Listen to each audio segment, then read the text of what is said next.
বাড়িতে কেউ নাই, আমি ছাগলটা একা একা রয়েছে, টুক করে যে মারি নিয়ে চলে গেছে।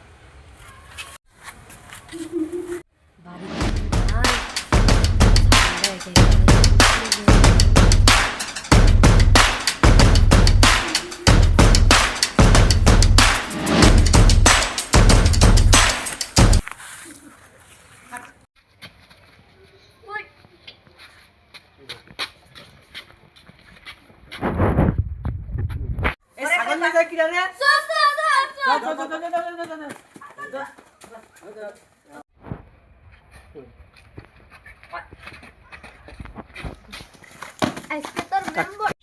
এই তোরা ভালো করে ধরে রাখছি, চেয়ারম্যান সাহেবের ডেকে নিয়ে আসি, আর ছাগল চুরি করার স্বাদ মিটে এসছি। আসসালামু আলাইকুম। ওয়ালাইকুম আসসালাম।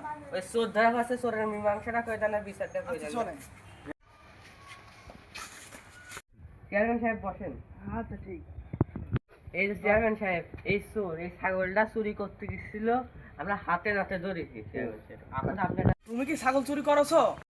আমি চুরি করেছি, আমার ভুল হয়েছে, আমার মাফ করে দেন। তুমি যখন চুরি করেছো তোমার শাস্তি পেতে হবে এবং কান ধরে উঠবাস করতেই হবে। চেয়ারম্যান সাহেব, আমি ছাগল চুরি করতে ধরা পড়েছি, এ কাম আমি জীবনেও করবো না, আমি এখন কান ধরে উঠবাস করতেছি।